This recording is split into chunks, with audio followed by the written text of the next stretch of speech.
Selamat berjumpa kembali. Dalam sesi kali ini, saya akan menjelaskan tentang faktor analisis, khususnya exploratory faktor analisis. Video ini terdiri dari 3 bagian. Dan setelah mengikuti bagian yang pertama, saya berharap saudara mampu membedakan teknik faktor analisis dibandingkan teknik multivariat lainnya.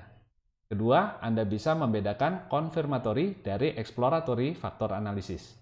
Ketiga, Anda bisa membedakan faktor analisis jenis R dari Q-cluster analisis.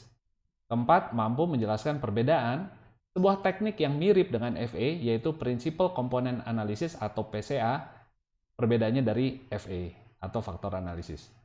Setelah video-video yang berikut, saya harapkan Anda juga mampu menjelaskan 7 langkah dalam mengerjakan FA, mampu menentukan jumlah faktor yang akan diekstrak, mampu menjelaskan rotasi, mampu memberikan label atau nama untuk setiap faktor, mampu menjelaskan penggunaan tambahan dari FA, dan mampu menjelaskan keterbatasan dari teknik faktor analisis.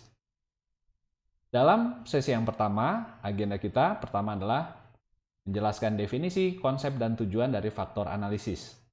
Kemudian kita akan melihat perbedaan antara exploratory dari confirmatory faktor analisis. Kemudian kita akan membandingkan Principal Component Analysis dari faktor analisis. Kemudian terakhir kita akan melihat persamaan dan perbedaan input, ekstraksi, dan output dari PCA dan FA. Baik, faktor analisis adalah sebuah teknik yang mempelajari interdependensi antar variabel. Interdependensi artinya hubungan. Hubungan antar variabel.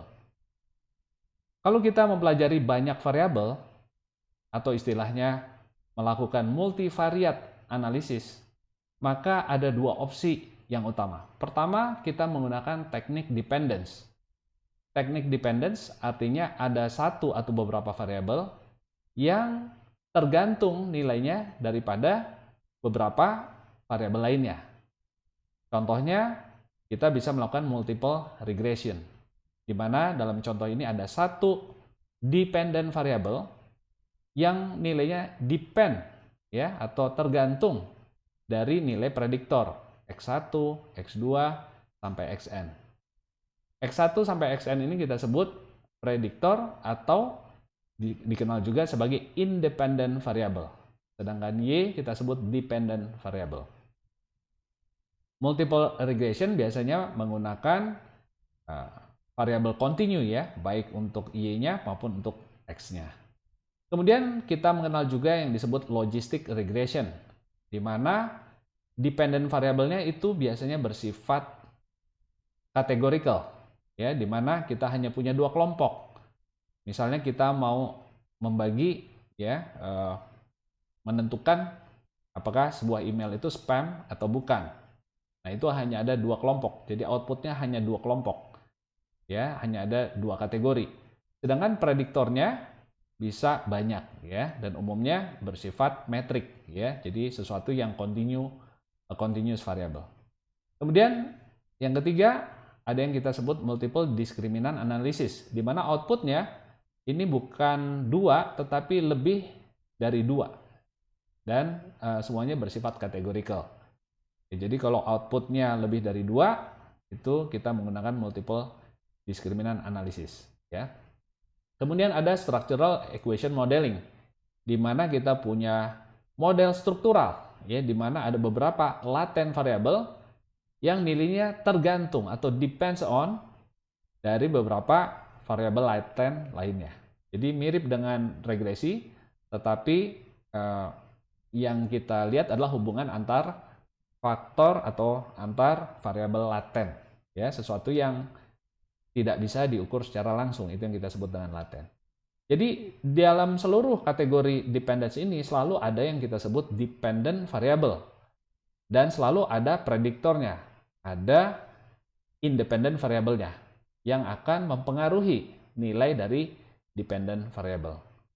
Kategori kedua adalah interdependence, di mana seluruh variabel yang kita analisis itu posisinya setara. Jadi tidak ada satu menentukan yang lainnya. Jadi kita sebutnya interdependence. Semuanya kita lihat keterkaitan atau hubungan di antara semua variabel secara simultan. Nah, salah satunya adalah faktor analisis yang kita pelajari sekarang. Kemudian ada cluster analisis, ya. Ada multidimensional scaling, ada correspondence analysis, dan ada beberapa teknik lainnya. Kalau kita mau membagi ya secara lebih rinci bagaimana kita menentukan metode yang cocok untuk melakukan interdependence, maka kita harus memahami tujuan ya dari analisis kita, yaitu pada umumnya adalah menemukan struktur dalam data kita. Apa yang disebut struktur adalah kelompok, grup, ya itu yang kita sebut struktur, ya. Jadi kelompok atau grup dari sesuatu yang mirip. Tentu kita mengelompokkan sesuatu berdasarkan kemiripan. Jika kita mengelompokkan variabel yang punya kemiripan, maka kita melakukan faktor analisis. Kalau kita melakukan pengelompokan responden atau cases istilahnya yang mirip, maka kita melakukan cluster analisis. Kalau kita melakukan pengelompokan objek-objek yang serupa, maka kita melakukan multidimensional scaling atau correspondence analysis. MDS dilakukan kalau atribut-atributnya bersifat metrik. Sedangkan correspondence analysis itu kita lakukan kalau atribut-atributnya bersifat non-metrik. Jadi sekali lagi yang kita lakukan dalam sesi kali ini adalah pengelompokan variabel-variabel yang punya kemiripan. Jadi definisi faktor analisis. Faktor analisis adalah salah satu metode interdependence yang bertujuan untuk menemukan underlying structure dari sejumlah variabel. Jadi struktur seperti apa, pengelompokan seperti apa yang ada di dalam data kita. Faktor analisis akan menggabungkan variabel-variabel yang berkorelasi erat, highly correlated variables, menjadi beberapa kelompok saja. Dan kelompok itu kita sebut faktor, atau kalau kita melakukan yang mirip tadi, kita sebut analisis yang serupa itu adalah principal component analysis, maka kelompok tadi kita sebut komponen. Ya, ini adalah kelompok atau grup dari beberapa variabel. Ya, faktor juga sama, adalah pengelompokan dari beberapa variabel. Sebagai teknik interdependence, faktor analisis tidak memiliki variabel independen atau dependen. Seluruh variabel dianalisis secara bersamaan. Jadi tidak ada yang satu menyebabkan yang lain. Nah, kemudian faktor analisis adalah salah satu jenis dari multivariate analisis. Analisis yang melibatkan banyak variabel secara sekaligus. Multivariate analysis itu didefinisikan sebagai sebuah statistical study di mana kita melakukan multiple measurements, pengukuran yang banyak, ya, menggunakan banyak indikator. Kita punya banyak pengukuran, ya, baik untuk responden atau experimental unit, ya, dan di mana hubungan di antara multivariate measurements dan strukturnya itu menjadi penting.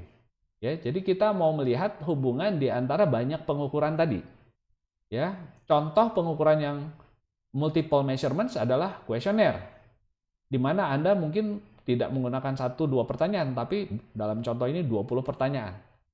Jadi 20 pertanyaan ini adalah 20 pengukuran, ya, 20 measurements yang bisa jadi memiliki struktur, di mana ada beberapa pertanyaan di dalamnya yang kita sebut juga beberapa variabel yang mempunyai kemiripan karena mereka mengukur satu hal yang serupa atau paling tidak punya korelasi yang tinggi di antara beberapa variabel tersebut.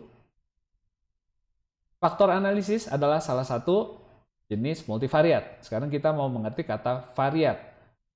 Variat dalam statistik itu adalah kombinasi linear dari beberapa variabel dalam teknik multivariat yang diturunkan dengan cara memberikan bobot, ya kepada setiap variabel yang ditentukan oleh peneliti.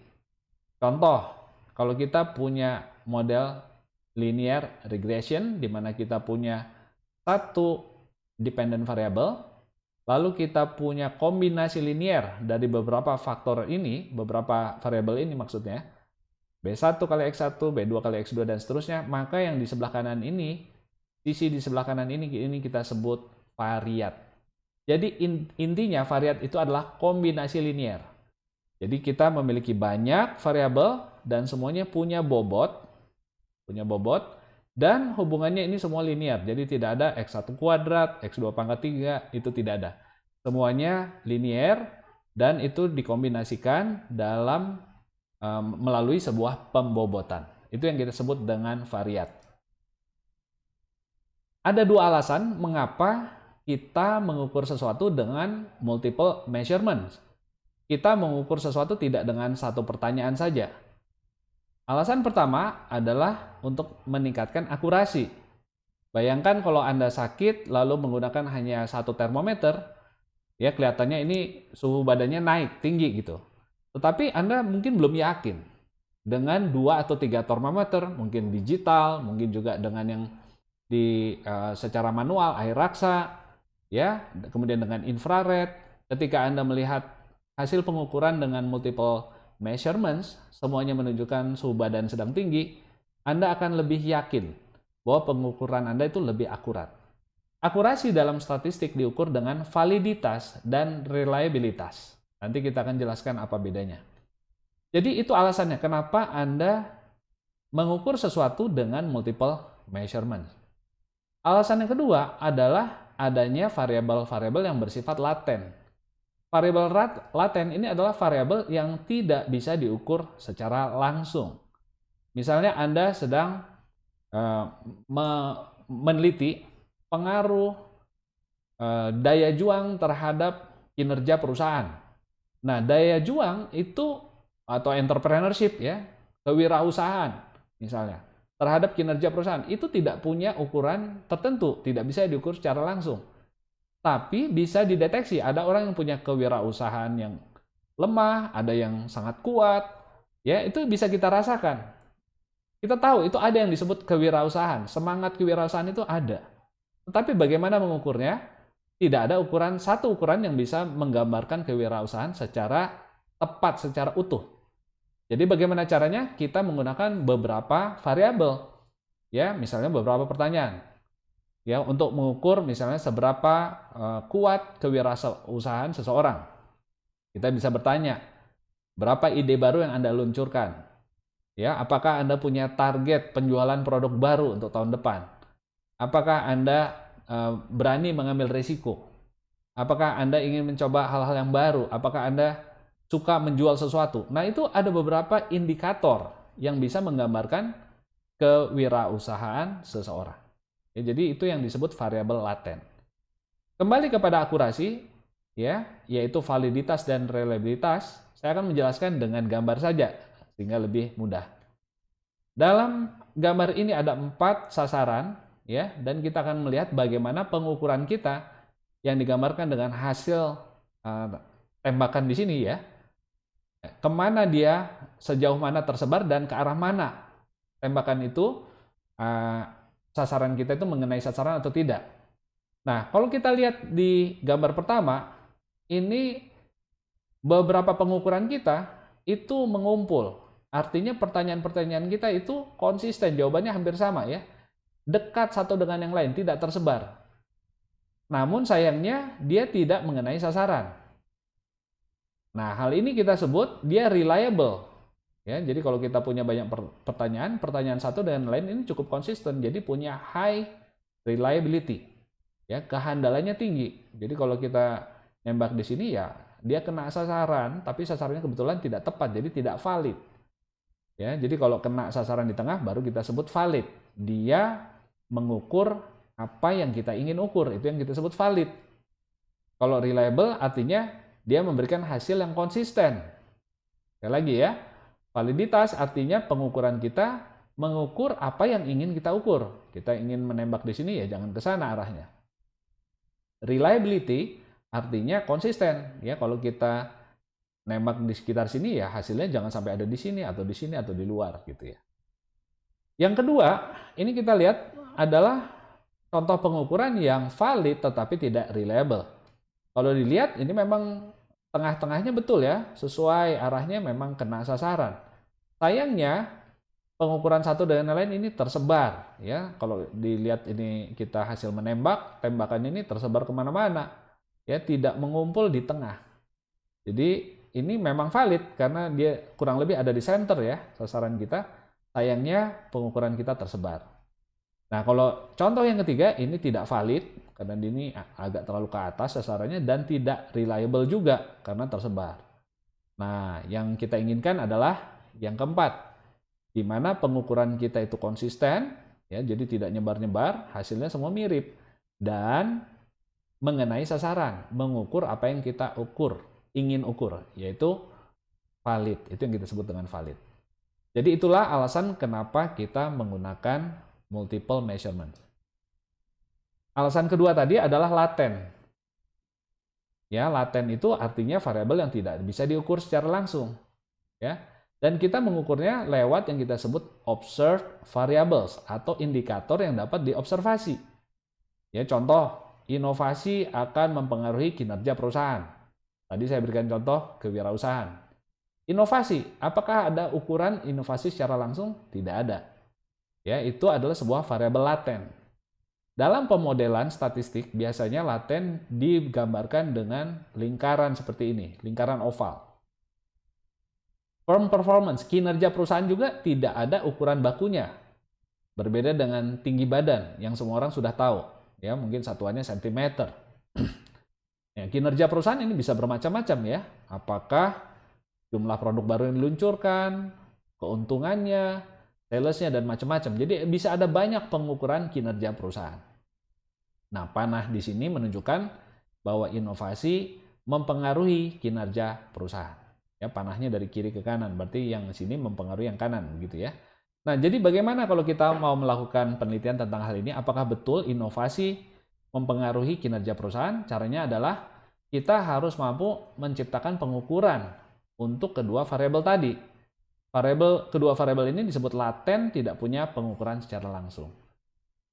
Nah, contoh, bagaimana mengukur inovasi? Kita menggunakan ya, berapa jumlah produk baru yang diciptakan di perusahaan dalam setiap tahun. Nah, ini bisa diukur, sangat bisa diukur. Ini datanya ada, terobservasi, sehingga kita sebut sebagai observed variable, atau kita sebut juga measurement variable. Berapa persen penjualan yang berasal dari produk baru? Ini juga mudah diukur. Berapa persen biaya R&D dari sales? Ini juga bisa diukur. Ada angkanya. Berapa jumlah paten yang dihasilkan perusahaan setiap tahun? Ini juga ada angkanya. Nah, jadi keempat ini adalah indikator atau measurement items atau observed variables yang mengukur dari variabel laten inovasi. Ya, jadi ini disebutnya istilahnya observed variable, measurement variables, dan satu istilah lain adalah manifest variable. Manifestasi dari inovasi. Ya, kenapa disebut manifest? Karena variabel pengukuran ini adalah manifestasi. Ini adalah perwujudan dari inovasi. Jadi panahnya ke kiri ya, panahnya ke kiri. Lihat di sini, dari latennya menuju pengukurannya.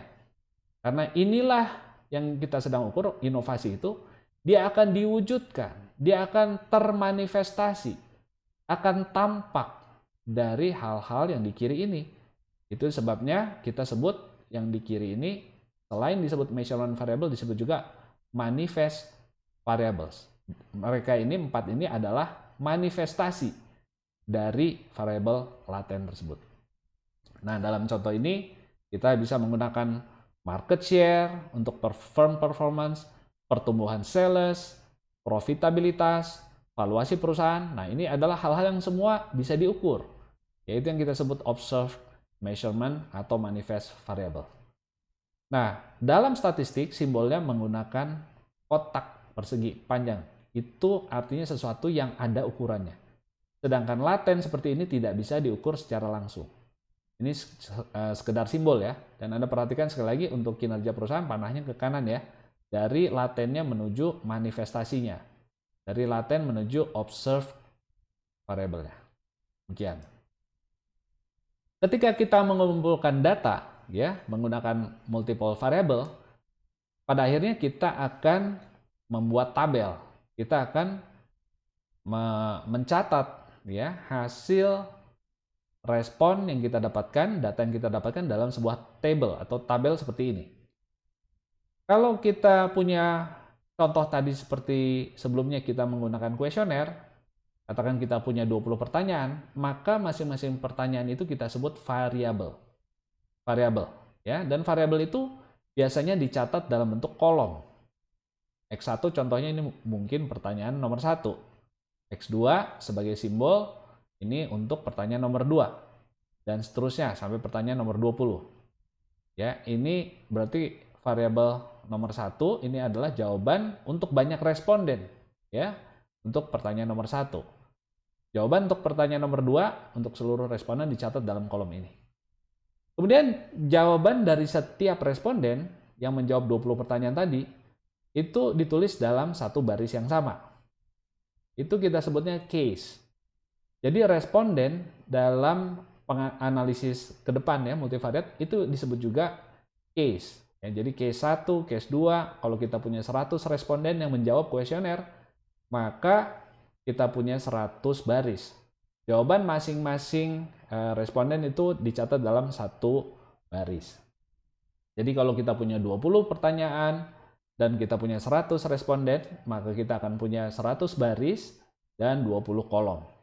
Ini konvensinya ke depan, mohon diingat supaya tidak terbalik-balik. Jadi variabel atau pertanyaan selalu sebagai kolom dan case atau responden sebagai baris. Baik, kita sudah membahas definisi, konsep, dan tujuan faktor analisis.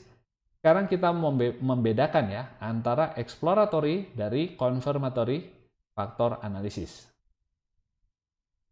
Exploratory faktor analisis disingkat dengan EFA itu adalah teknik untuk mencari beberapa faktor di belakang sejumlah pengukuran.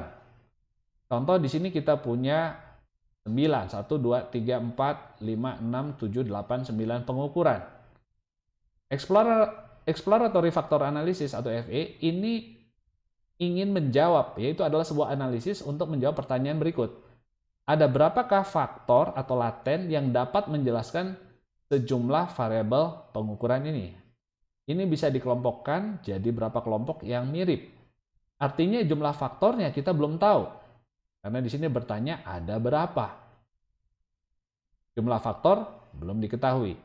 Kemudian variabel mana saja yang akan termasuk di dalam setiap kelompok atau setiap faktor. Nah, setelah kita mengolah datanya, mungkin nanti akan muncul seperti ini. Ternyata hanya ada 2 faktor yang bisa menjelaskan seluruh variabel-variabel ini. Faktor pertama terdiri dari measurement yang ke-1, kedua, kemudian yang ke-7 dan ke-8. Sedangkan faktor yang kedua ini terdiri dari pengukuran nomor 3, nomor berapa nih? 5, nomor 6. Ya.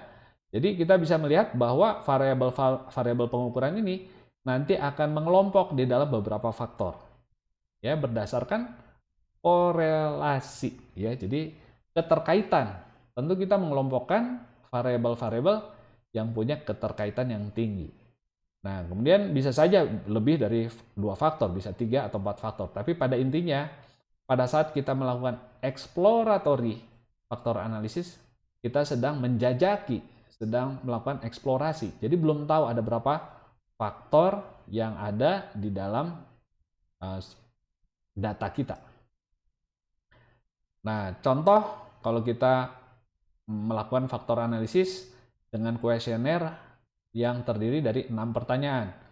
Kita menanyakan kepuasan pengunjung sebuah restoran ditinjau dari waktu tunggu. Apakah Anda puas? 1-5, sangat tidak puas, sangat puas, dan seterusnya. Bagaimana dengan kebersihan? Bagaimana dengan keramahan staf kami? Bagaimana dengan rasa makanan? Bagaimana dengan suhu dan kesegaran makanan kami? Ini kita punya 6 pengukuran, dan ternyata mungkin model kita nanti akan menunjukkan, ya, data kita akan menunjukkan bahwa ini sebenarnya terdiri dari 2 kelompok, 2 faktor, di mana faktornya, ya, nanti kalau udah keluar ini faktornya apa, ternyata ini bisa diberi nama. Ya, jadi exploratory factor analisis ini akan menunjukkan bahwa data ini cocoknya dibagi dua kelompok. Lalu tugas kita adalah memberi nama terhadap masing-masing faktor, memberi interpretasi istilahnya. Nah, mungkin karena ini mirip semua, ya sebagai contoh di sini saya berikan ini sebagai kualitas pelayanan. Betul ya, karena bicara waktu tunggu, kebersihan, dan keramahan. Sedangkan yang kelompok kedua adalah kualitas makanan. Contoh ini tentu simple, sederhana. Dalam kenyataannya seringkali variabel yang mengelompok tidak selalu mudah diberikan nama. Tentu saya buat contoh yang mudah diberikan nama ya, karena ini memang punya kemiripan. Tapi label dari faktor atau memberikan interpretasi terhadap pengelompokan tadi bukan selalu hal yang straightforward, yang mudah ya. Kadang-kadang tidak mudah memberikan nama kepada sebuah label. Sekarang kita akan membedakan dari tipe kedua, yaitu confirmatory factor analysis. CFA itu mengkonfirmasi kecocokan item-item pengukuran ke dalam kelompoknya berdasarkan teori. Jadi sudah ada teori yang menjelaskan seharusnya pengukuran-pengukuran ini adalah bagian yang akan merupakan manifestasi dari faktor tertentu. Jadi kita sudah punya seperangkat alat ukur yang menurut teori itu bisa mengukur faktor laten tertentu. Jadi Anda harus berangkat dari teori dulu. Ya, dan kalau kita contoh di sini punya 9 dan teorinya mengatakan seharusnya semua variabel ini adalah pengukuran yang bisa mengukur 2 faktor. Yang 4 di atas mengukur faktor 1, yang 5 di bawah akan mengukur faktor 2. CFA akan mengkonfirmasi apakah memang demikian halnya. Apakah variabel-variabel pengukuran ini memiliki korelasi yang lebih baik dengan variabel latennya masing-masing dibandingkan dengan variabel laten lainnya. Artinya kalau terkonfirmasi, 4 pengukuran ini akan punya korelasi yang tinggi dengan faktor ini dibandingkan dengan faktor lainnya. Ya, dengan faktor yang kedua misalnya. Kita mengharapkan kalau teorinya betul, maka 4 item ini akan punya korelasi tinggi ke sini, dan yang 5 ke faktor yang kedua. Nah, bisa saja hasilnya seperti ini. Ternyata ada satu yang tidak punya korelasi erat ya. Walaupun menurut teorinya pengukurannya harusnya bisa mengukur faktor yang pertama. Hasil confirmatory factor analysis adalah konfirmasi. Ternyata dari 4 hanya 3 yang bisa menjelaskan atau menjadi manifestasi dari faktor 1. Demikian juga di sini bisa saja ada pengukuran 1, 2, atau lebih pengukuran yang ternyata tidak cocok ya, atau tidak terbukti bisa mengukur dengan baik faktor kedua. Nah, ke depan seluruh analisis kita adalah bersifat exploratory. Jadi 3 video yang Anda akan saksikan ini semuanya adalah exploratory factor analysis ya. Sedangkan untuk confirmatory factor analysis ini biasanya digunakan untuk model-model yang lebih kompleks. Misalnya structural equation modeling atau SEM. Kembali ke exploratory factor analysis. Jadi kita berupaya menemukan pola pengelompokan struktur di dalam sejumlah besar variabel. Jadi yang disebut struktur adalah pengelompokan ya. Jadi kita ulangi sedikit lagi ya. FA itu adalah metode interdependence, menemukan pola atau kemiripan atau struktur dalam sejumlah besar variabel. Serta untuk menentukan apakah informasi tersebut dapat dipadatkan atau disarikan, diringkas, disummarize dalam sebuah dataset yang terdiri dari sejumlah faktor atau komponen yang lebih sederhana. Jadi, kalau dari kalimat ini ada sesuatu yang baru yang harusnya Anda dapatkan. Bahwa selain menemukan pengelompokan variabel, kita bisa meringkas data awalnya menggunakan faktor-faktor yang dihasilkan. Jadi kita akan mempunyai tabel data yang lebih ringkas, yang lebih kecil dibandingkan tabel data aslinya. Itu yang dilakukan oleh faktor analisis. Jadi selain menemukan struktur, pengelompokan faktor atau pengelompokan variabel, pengukuran menjadi laten, kita juga bisa mengurangi jumlah data dengan cara menentukan nilai empiris untuk setiap faktor yang menggantikan nilai asalnya. Jadi, kalau Anda punya 10 variabel measurement tadi, dan Anda punya 3 faktor, Anda bisa menggantikan 10 pengukuran tadi ke dalam, ya, mengubahnya menjadi nilai yang baru yang hanya ada 3 jenis, faktor 1, faktor 2, faktor 3. Secara visual saya coba jelaskan. Kalau saya punya 9 pertanyaan, 9 variabel, dan sejumlah n responden, ini data awal ya, saya bisa lihat pengelompokan. Itu adalah tujuan yang pertama. Itu adalah identifikasi struktur, pengelompokan variabel-variabel yang mirip. Dalam contoh ini ada 3 faktor. X1 sampai X4 mirip ya, sehingga digabungkan menjadi faktor 1. 5 sampai 7 mirip sehingga digabungkan menjadi faktor 2. 8 dan 9 menjadi faktor dan ketiga. Tentu tidak harus berurutan. Dalam kenyataannya bisa saja X1 ini mengelompok dengan X25, dengan X13, dengan X17. Ya, punya kemiripan. Tidak harus berurutan seperti ini. Ini sekedar supaya bisa digambar dengan baik. Jadi tujuan identifikasi struktur ini adalah mendefinisikan ada berapa faktor yang dapat mewakili data awal. Tujuan yang kedua adalah meringkas data atau mengurangi jumlah data.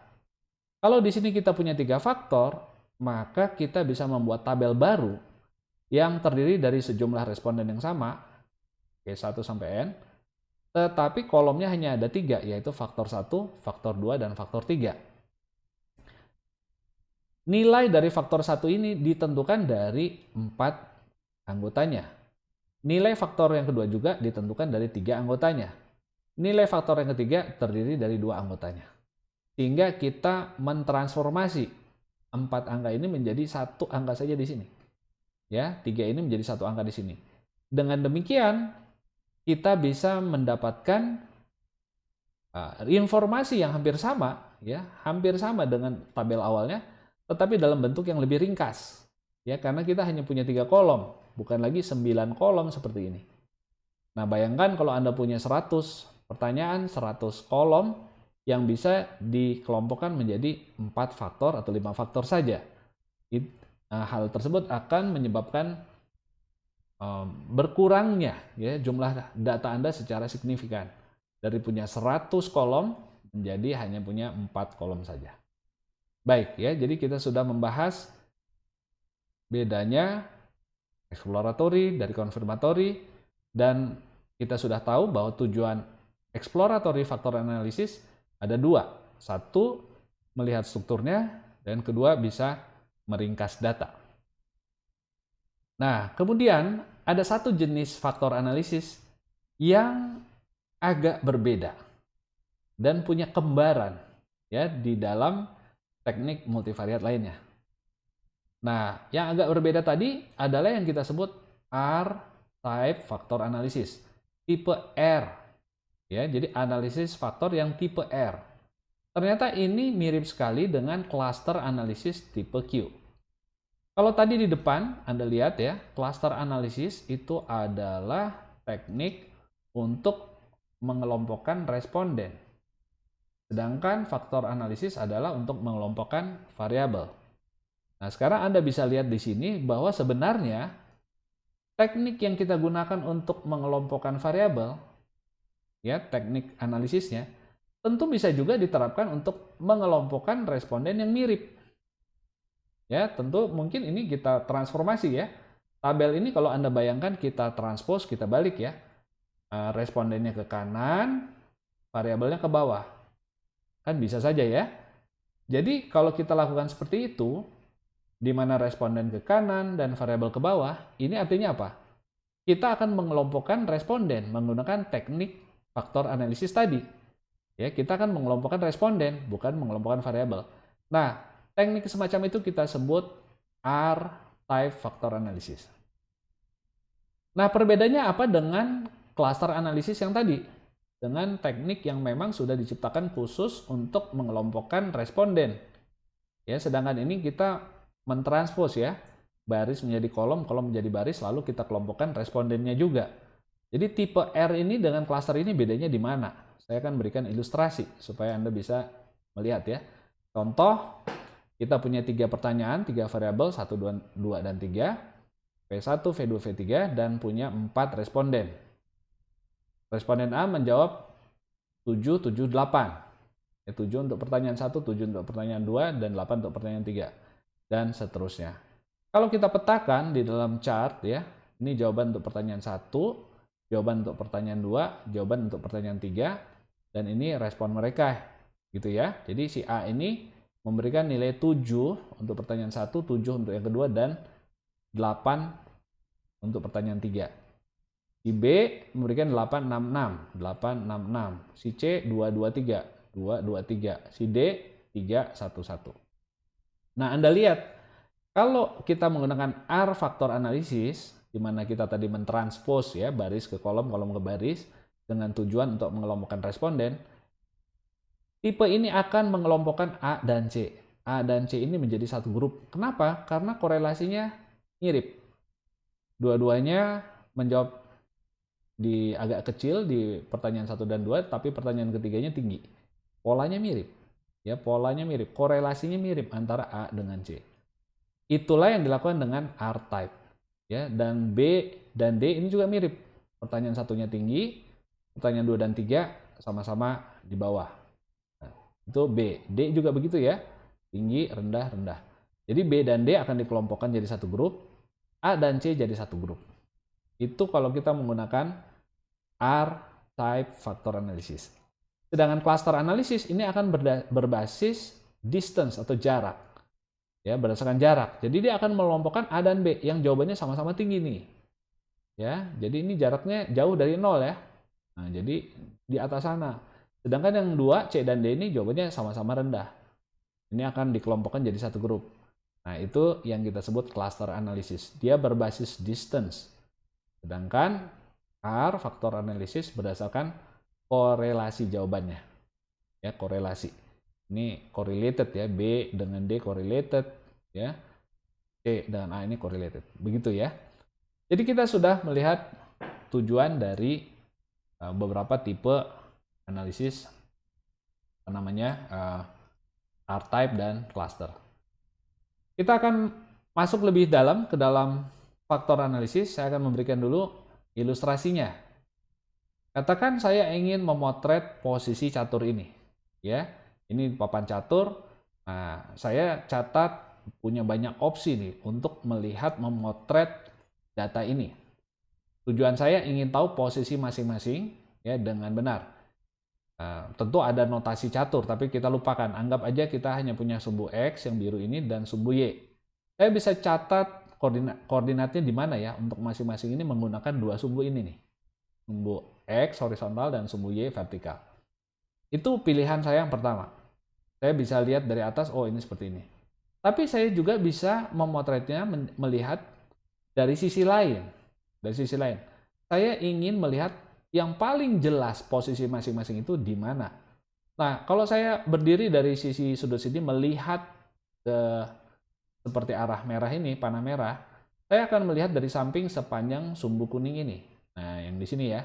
Saya lihat dari sisi sini, menghadap ke sana, saya potret, maka akan lihat jelas banget posisinya beda ya, yang satu di sini, satu di sini. Koordinat mereka akan sangat jelas tampak gitu ya. Nah, itulah PCA atau FA, mencari sudut pandang atau koordinat yang paling bisa menjelaskan posisi atau perbedaan posisi masing-masing. Sedangkan kalau saya ambil dari tetap menggunakan dari sisi sini ya, saya lihat dari samping begitu, kita lihat ini agak-agak mepet, nggak tersebar luas ya. Dan apalagi kalau saya lihat dari sisi yang merah ini, saya lihat dari arah sini, saya melihat ke sana, ini seolah-olah saling menumpuk, nggak bisa lihat. Jadi faktor analisis ini adalah juga mencari ya sumbu baru yang bisa memotret data kita, menjelaskan perbedaan yang jelas posisi dari masing-masing data. Nah, itulah yang dilakukan oleh PCA atau FA. Saya akan memberikan contohnya ya, yang disebut dengan dimension reduction. Kalau di sini tadi, kalau saya mengganti kedua sumbu ini X dan Y, saya ganti dengan yang kuning dengan satu saja, maka saya tidak perlu banyak koordinat ya. Koordinatnya cukup menggunakan satu sumbu saja. Kalau tengahnya 0, ini 1, 2, minus 1, minus 2. Ya, menggunakan sumbu kuning. Sedangkan kalau pakai yang biru, saya perlu koordinat X-nya berapa, koordinat Y-nya berapa. Jadi saya perlu 2 kolom untuk mencatat posisi masing-masing ini, bukan? Saya perlu 2 data horizontal, data vertikalnya, koordinat dia. Dan saya membutuhkan untuk setiap titik ini saya butuh 2 data. Ya, kalau dicatat dalam kolom berarti butuh 2 kolom. Sedangkan kalau saya reduksi ya menjadi satu sumbu saja yang bisa memotret posisi data dengan baik, saya tidak perlu 2 sumbu ini. Saya cukup menggunakan satu sumbu, mungkin saya taruh tengahnya itu 0, ke kanan positif, ke kiri negatif. Nah, contoh ya, kalau saya punya data responden sejumlah N dan saya punya 2 koordinat, kalau saya gambarkan dalam scatter plot itu bisa bentuknya seperti ini ya. Katakan datanya sebarannya seperti ini. Saya punya 1, 2, 3, 4, 5, 6, 7, 8, 9, 10 responden yang menjawab seperti ini. X1-nya saya gambarkan di sumbu X, X2-nya saya plot sebagai sumbu vertikal. Jadi ini adalah jawaban para responden ya. Jadi kita lihat dari sisi X1 ini tersebar ya, di sisi X1 ini menyebar angkanya. Ada yang kecil di sini, ada yang sangat besar angkanya. Jadi sebaran di sini besar.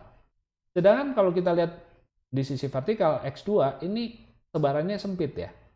Ya, tidak nyebar jauh ke atas ke bawah. Jadi sebaran di sini kecil. Sebarannya kecil. Sedangkan di X1 ini lebar angkanya ya, mungkin dari katakan di sini 1 sampai 10 gitu ya. Sedangkan X2-nya ini mungkin dari 2 dengan 3, 2 dengan 3, 2 dengan 3 dengan ya mungkin di sini hanya berbeda sedikit gitu. Oke. Nah, saya bisa mereduksi datanya menjadi begini. Saya lupakan data X2-nya, saya hapus, dan saya hanya catat posisi X1-nya saja. Dan ini sebenarnya bisa dikatakan cukup menggambarkan informasi awalnya. Ya, sebaran X-nya masih jelas. Ya, data yang sangat bervariasi ini tetap tercatat variasinya sepanjang X1. Sedangkan data X2 yang memang nggak terlalu banyak variasinya, ya kita lupakan saja, kita buang. Jadi nggak ada X2-nya lagi. Dengan kata lain, kita menghapus X2, kita hanya memakai X1. Nah, itu kita sedang melakukan dimension reduction, mengurangi dimensi data dari 2 dimensi, data 2 dimensi menjadi 1 dimensi. Ya, kalau kita lihat seperti itu, maka adakah informasi yang hilang? Tentu ada. Ya, informasi yang hilang adalah posisi vertikalnya, jadi nggak kelihatan lagi. Ya, itulah yang disebut information loss. Ya, tetapi kalau dalam kenyataannya data kita hanya tersebar di sumbu horizontal ini, maka kita tidak memiliki kerugian terlalu banyak information loss ketika kita mereduksi data 2 dimensi ini menjadi data 1 dimensi. Jadi ketika data responden tidak begitu berbeda dalam respon mereka terhadap pertanyaan nomor 2 X2, maka ketika kita ubah datanya menjadi 1 dimensi saja, maka hanya sedikit terjadi information loss. Ya, itu mirip begini ya. Kalau ini semua ternyata sebaris, maka kita nggak perlu bikin sumbu merah ini. Kita cukup pakai sumbu kuning, cukup mencatat sebarannya seperti ini. Sepanjang sumbu merah juga memang nggak ada sebaran ya. Jadi bisa saja sumbu merah ini nggak usah dicatat begitu. Jadi seperti itu ya. Nah, sedangkan kalau saya punya data yang sama ya, tapi ini agak mirip. Katakanlah sekarang responnya X1 dan X2 membentuk garis lurus tapi agak tersebar, agak diagonal. Bisakah kita reduksi datanya menjadi 1? Sedangkan kalau lihat di sini X2-nya kan tersebar juga nih. Ada yang di atas, ada yang di bawah. X1-nya juga gitu. Tersebar, ada yang kecil, ada yang tinggi. Tersebar ke arah horizontal, tersebar secara vertikal. Tapi secara visual kita bisa lihat sebenarnya ini kalau diganti sumbunya menjadi seperti ini, maka ini mirip dengan yang atas kan? Ini mirip dengan yang atas. Nah, faktor analisis atau Principal Component Analysis (PCA) itu dua-duanya bisa menemukan sumbu ini. Lalu mengatakan, ya sudah, daripada dicatat dengan dua variabel, toh kalau kita pakai F1 ini cukup bisa menggambarkan tanpa membutuhkan sumbu satunya lagi ini yang tegak lurus dengan F1. Nggak perlu. Satu ini bisa menggambarkan data seperti ini ya. Kita paksakan seperti ini, mirip dengan di sini. Jadi kalau yang di sini bisa kita kompres datanya menjadi seperti ini, ya, maka yang seperti ini juga bisa kita buat menjadi seperti ini, dua dimensi menjadi satu dimensi. Ya, jadi datanya direduksi. Walaupun X1 dan X2-nya punya sebaran yang luas. Tapi kenapa kita bisa reduksi datanya? Karena hubungan antara X1 dengan X2 ini korelasinya tinggi. Nah, kalau Anda lihat regresi kan, ini korelasinya tinggi. Datanya punya pola. Datanya membentuk garis lurus, hampir membentuk garis lurus. Sehingga kita bisa mengganti dua sumbu ini dengan sebuah garis saja, sumbu baru, yang bisa mencatat dengan cukup baik sebaran datanya. Begitu ya, jadi itu yang kita sebut dengan dimension reduction. Tentu ini hanya bisa kita lakukan kalau X1 dan X2-nya berkorelasi bagus. Ya, tapi kalau dia datanya tersebar ngacak, itu akan tidak bisa ya. Kalau dia membentuk sesuatu yang seperti ini misalnya. Kalau yang di sini tadi aman, kalau datanya ternyata tidak berkorelasi seperti ini, ya ini sulit untuk dipaksakan menjadi seperti itu. Kalau ini tadi contohnya ya, data dua dimensi X1 dan X2 tadi yang berkorelasi tinggi diubah menjadi satu dimensi saja, ya, yaitu F1, hanya sedikit information loss yang terjadi. Ya, ini bukan X1, harusnya F1 ya. Kita ganti menjadi F1, maka sedikit information loss ya. Tetapi kalau data seperti ini kita paksakan menjadi itu, akan banyak information loss-nya. Banyak information loss. Begitu ya. Tentu kalau saya paksakan miring ke sana atau ke sini ya sama saja tidak menjawab. Karena akan banyak detail-detail yang hilang. Itu. Ya, jadi seperti itu kalau saya punya data 3 dimensi, ini anggap 3D ya, X1, X2, dan X3 ke belakang sana. Datanya tersebar dalam ruang, begitu ya. Anggap sebuah ruang seperti itu ya. Ini saya rasanya ini harusnya bisa tuh, seperti itu ya. Nah, katakan ini kalau bikin diagonal, dia tuh ada di sepanjang diagonal ini.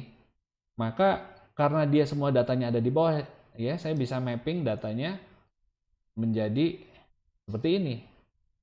1, X2, X3 ya, datanya itu ada di diagonal ke belakang. Jadi kita juga bisa mengubah data 3D menjadi dua dimensi. Nah, contohnya ya, kalau ternyata datanya semua ada di bidang ini, ya, saya bisa mengubah data yang 3 dimensi tadi menjadi 2 dimensi saja, F1 dan F2 misalnya. Saya bikin sumbu baru ya, F1-nya ke sini, F2-nya ke atas, dan F3 ke belakang. Nah, lalu kalau dipotret dari arah sini, ya di mana kita hanya menggunakan F1 dan F2, kita potret, ternyata tampaknya begini. Kita lihat dari sisi sini ya, dari panah ini, kita lupakan dulu F3 sumbu ke belakang, berarti ini F1 dan F2, gambarnya ternyata seperti ini.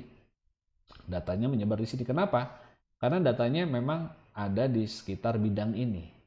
Jadi information loss-nya memang ada ya.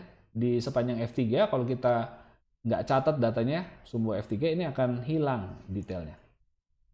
Lalu data 3 dimensi bisa dikompres jadi 2 dimensi. Ya, tentu ada sedikit information loss ya. Dari sisi ke belakang itu kita nggak dapat informasinya di sepanjang F3. Lalu data 2 dimensi ini pun masih bisa dikompres sekali lagi menjadi 1 dimensi saja. Ya, tentu ada lagi information loss sepanjang F2 ini ya. Koordinat dia sepanjang F2 tidak lagi tercatat. Jadi 1 saja. Tapi Anda dapat idenya, saya kira ya, bahwa dengan mencari sumbu yang tepat, ya, mencari sumbu yang tepat dari data, maka kita bisa menggantikan ya data yang tersebar seperti ini ya. Tersebar seperti ini atau tersebar seperti ini, kita bisa temukan sumbu yang bisa menggambarkan posisi masing-masing data, sebarannya masing-masing data itu dengan cukup baik ya, dengan jumlah data yang lebih sedikit. Kalau di sini masih perlu 2 dimensi, di sini cukup 1 dimensi. Jadi seperti itu, ya itulah yang dilakukan oleh faktor analisis atau principal component analysis. Nah, dari tadi mungkin Anda juga bingung ya, karena saya menggunakan dua istilah yang mulai dipertukar-tukarkan, principal component analysis dan faktor analisis. Ini karena memang keduanya mirip sekali, memiliki kemiripan yang sangat tinggi. Saya akan mulai dulu dengan metode principal component analysis, ya, supaya Anda bisa mengerti itu apa. Nah, principal component analysis itu adalah mencari ya sumbu terbaik, yaitu sumbu yang memberikan varians terbesar proyeksi terdekat dari data kita.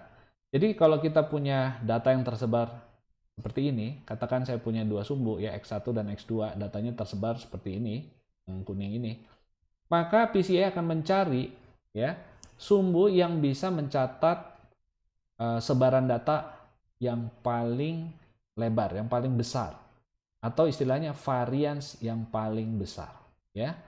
Nah, kalau di sini kita lihat ya, katakan saya punya sumbu sementara ini yang biru, yang sekarang ini, lalu sebarannya di mana? Ya sebesar garis putus-putus ini ya. Kalau saya proyeksikan titik yang kuning ini, jaraknya sekian, ini sekian, yang ini sekian. Jadi kalau Anda lihat rumus varians itu adalah sebaran dari titik tengah ya, dikuadratkan ya, lalu dijumlahkan dan dibagi rata-ratanya. Jadi proyeksi ini ke sini, kita lihat jarak ini, itu dikuadratkan ya, lalu nanti dijumlahkan dengan jarak ini ke sini dikuadratkan, jarak ini ke sini dikuadratkan, jarak ini ke sini ke titik tengahnya dikuadratkan. Jadi seluruh data ini diproyeksikan ke sumbu ini, lalu jarak tersebut dikuadratkan dan dijumlahkan, lalu dicari rata-ratanya. Itu yang kita sebut dengan varians, bukan ya? Jarak dari titik tengah dikuadratkan lalu dihitung rata-ratanya, dijumlahkan dihitung rata-ratanya. Nah, jadi itu istilahnya kita bisa mengukur sum of square ya. Jadi jarak ini dikuadratkan itu namanya square, jarak ini dikuadratkan namanya square, jarak ini dikuadratkan namanya square. Lalu square dari distance itu masing-masing, jarak ini ke sini, square of distance ya, itu kita jumlahkan, makanya disebutnya di sum ya, sum of square, penjumlahan semua kuadrat jarak-jarak ini, distance ini. Itulah yang diukur juga oleh varians ya. Itu yang kita lihat dengan varians data gitu ya. Nah, jadi kalau kita lihat di sini, ini variansnya seperti ini. Tapi kalau kita punya masih ingat ya rumus Pythagoras ya. Nah, kita anggap di sini ya titik dari origin, titik 0,0, ini adalah A. Lalu proyeksinya ini ke sini jatuh, panjang ini adalah C, dan jarak dari sini ke sini adalah B. Maka rumus Pythagoras mengatakan A kuadrat itu sama dengan B kuadrat ditambah C kuadrat ya. Itu. Jadi kita ingin melihat sumbu mana yang memberikan C-nya ini paling besar gitu ya. C-nya ini paling besar. Artinya supaya bisa memotret perbedaan posisi masing-masing data tadi ya. Seperti ini nih. Kalau dipotret dari sini kan kelihatan jelas banget daripada dipotret dari sini nih, dari arah bawah ke atas gitu ya. Seperti di sini nggak terlalu tersebar. Tapi kalau saya potret dari sini, ini akan jelas sebarannya. Nah, seperti itu ya. Jadi saya ingin mencari data di mana C-nya ini besar. Atau artinya juga yang B-nya kecil. B-nya kecil. Jadi Anda lihat ya, menurut Pythagoras A ini kan konstan titiknya dari titik pusat. Kalau sumbu ini saya geser, saya putar, saya lagi mencari sumbu yang bagus nih untuk menggambarkan data ini. Sebenarnya saya sedang mencari jarak C yang maksimal. Jarak C yang maksimal, atau dengan kata lain jarak B yang minimal. Dan rumus ini kan sama. Kalau A-nya konstan, kalau saya maksimalkan C-nya, artinya B-nya minimum. Ya, nah itulah algoritmenya. Ya, dia mencari sumbu yang memberikan C ini yang paling besar, ya paling sumbunya kita bisa lihat ya dari sini kasat mata sumbunya harusnya ke sini kan, miring seperti ini supaya variasi datanya kelihatan jelas gitu. Nah, sumbu yang seperti ini bukan hanya memberikan C yang paling besar, varians yang besar, tapi juga memberikan jarak B ya proyeksi ke sumbu yang paling kecil. Itu sama saja ya. Jadi mencari varians yang besar atau mencari jarak ke titik proyeksi ya, jarak ini ke titik proyeksi, jarak dari data asal ke titik proyeksinya yang paling kecil sama saja ya. Jadi Kadang-kadang kalau Anda melihat literatur, kadang-kadang problem ini adalah problem meminimalkan jarak B atau memaksimalkan C. Gitu ya. Nah, pertanyaan tadi sedikit mungkin ya, kenapa ini harus dikuadratkan sih? Di square dulu sebelum dijumlahkan jarak-jarak ini. Ya, jarak yang ini kenapa nggak langsung dijumlahkan dengan yang ini? Kenapa di square dulu? Ya, itu karena kalau kita menggunakan koordinat di sini sebagai titik 00, maka yang ke sebelah kanan nanti jaraknya semua positif, yang ke sini negatif. Yang ke atas positif, ke bawah negatif. Sehingga kalau jaraknya tidak dikuadratkan dulu, jarak misalnya titik ini ya, jarak ini positif, ya, dihitung dari sumbu ini, ya, ke atas positif, ya, ke sini negatif. Tapi yang di sini negatif, nanti saling menghilangkan, ya, nanti saling menghilangkan. Maka kita harus square dulu, baru dijumlah, baru disum, ya, seperti itu. Nah, jadi setelah kita putar sumbunya, kita cari sumbunya, maka kita bisa menemukan sumbu yang memberikan varians terbesar, ya, di mana proyeksi ini memberikan jarak yang paling besar ke titik pusat, varians ini paling besar dari titik pusat. Jadi ibaratnya kalau catur tadi ya, dari titik tengahnya ini paling kelihatan gitu ya jaraknya, paling kelihatan jarak ke sini, paling kelihatan ya. Itu sama saja. Sumbu ini adalah sumbu yang memberikan varians terbesar, ya. Jadi seperti itu, ya. Memberikan varians terbesar dari data ini atau jarak proyeksi yang paling kecil, jarak dari titik data ke titik proyeksi yang paling kecil, B-nya yang paling kecil ya, C-nya besar, B-nya kecil semua, B-nya kecil semua. Seperti itu ya. Jadi itu algoritma PCA, cara kerjanya begitu. Dia akan mencari titik tengah data dulu, titik tengah data, dia taruh dari tengah, terus dia putar sumbunya untuk mencari varians terbesar. Saya akan berikan, nah seperti ini ya.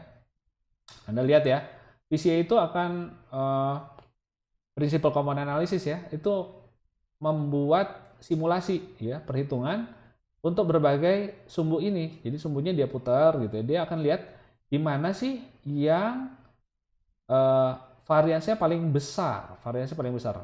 Nah, kalau lihat di sini ya, di sini variansnya kecil ya. Nah, kecil. Terus jarak ini semua kecil banget di situ, terus melebar lagi, melebar lagi, melebar lagi.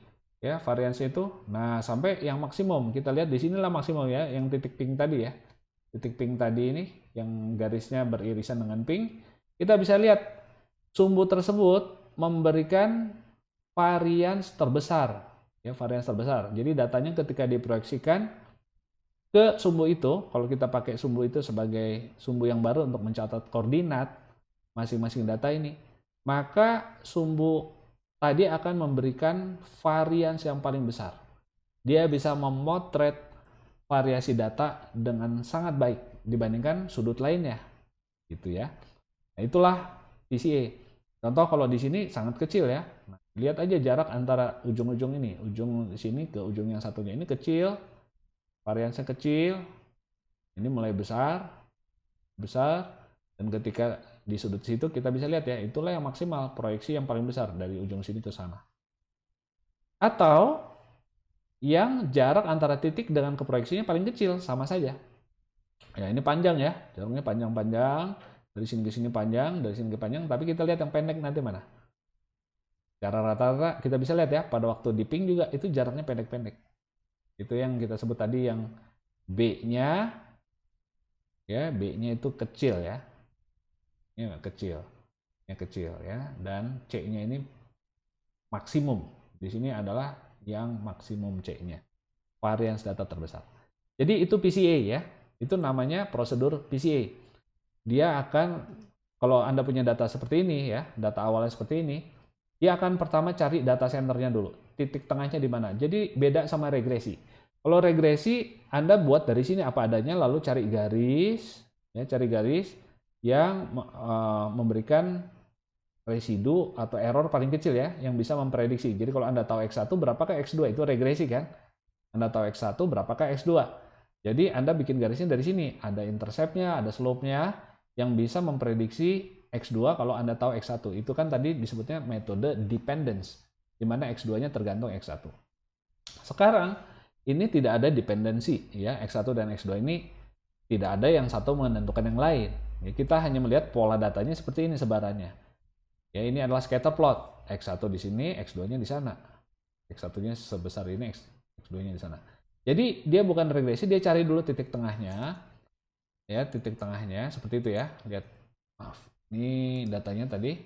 Lihat titik tengah datanya mulai dari situ ya. Lalu dia cari sumbu yang memberikan varians terbesar. Jadi di sini kita akan lihat ya titik tengah datanya di mana. Nah, seperti itu.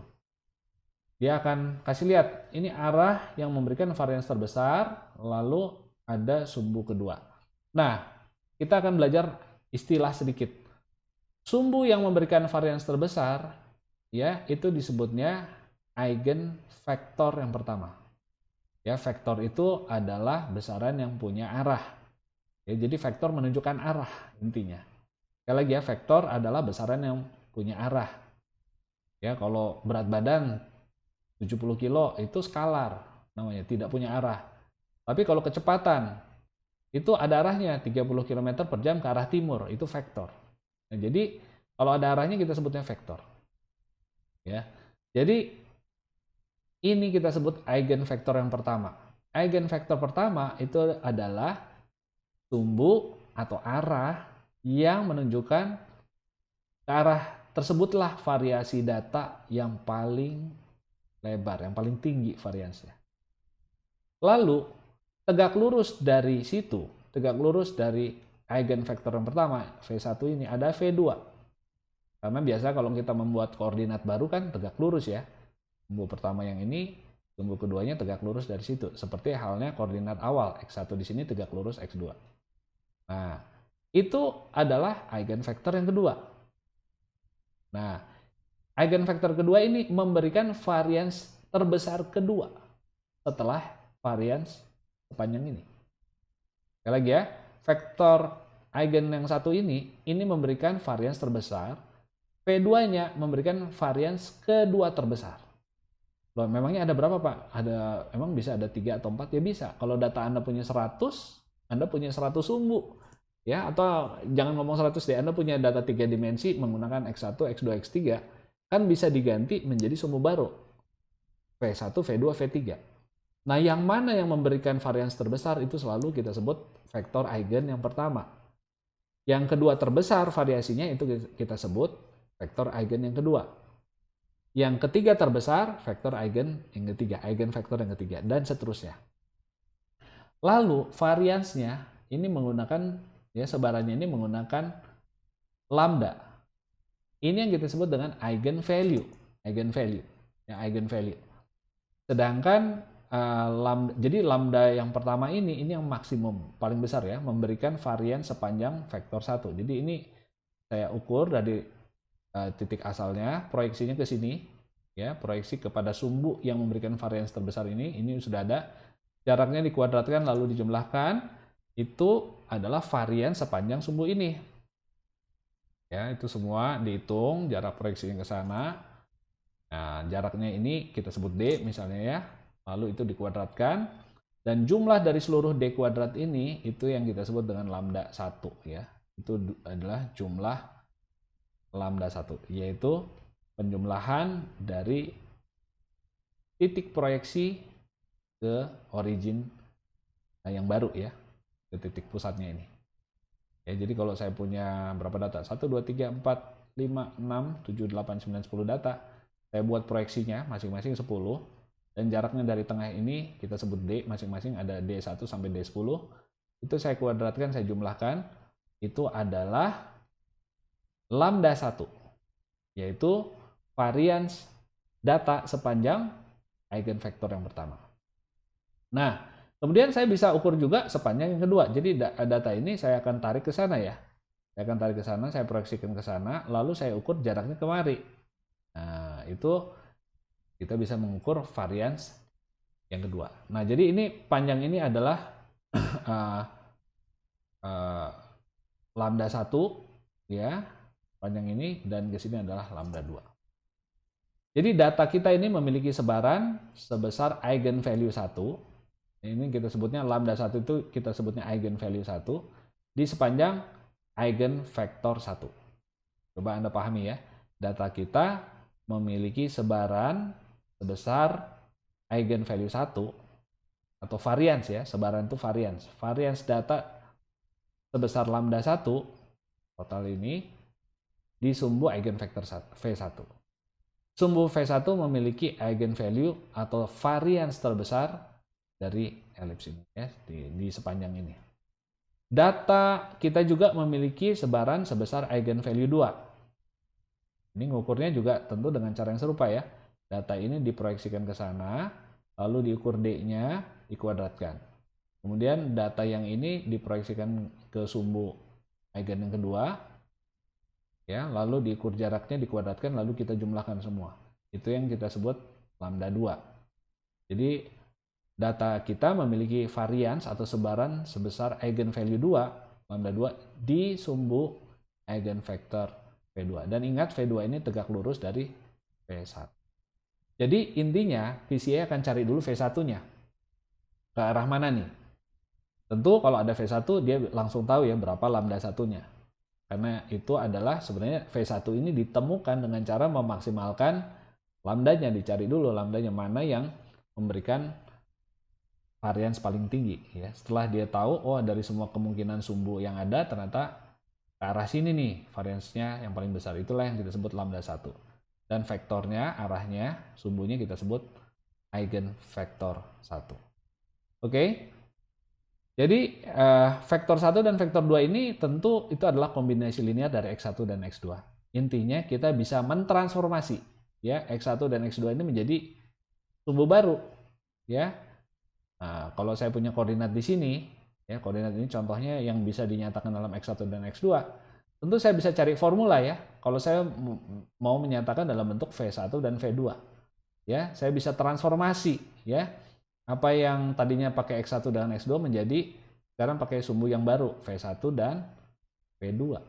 Ya, itu menggunakan kombinasi linear X1 dan X2, kita bisa convert ya data awal menggunakan koordinat awal ke dalam koordinat baru menggunakan V1 dan V2. Nah, jadi baik eigenvektor yang pertama V1 dan eigenvektor yang kedua ini kita katakan merupakan kombinasi linear dari X1 dan X2. Apa artinya kombinasi linear? Kombinasi linear itu bayangkan seperti resep ya, di mana kita menggabungkan, mengkombinasikan X1 dan X2 menjadi V1.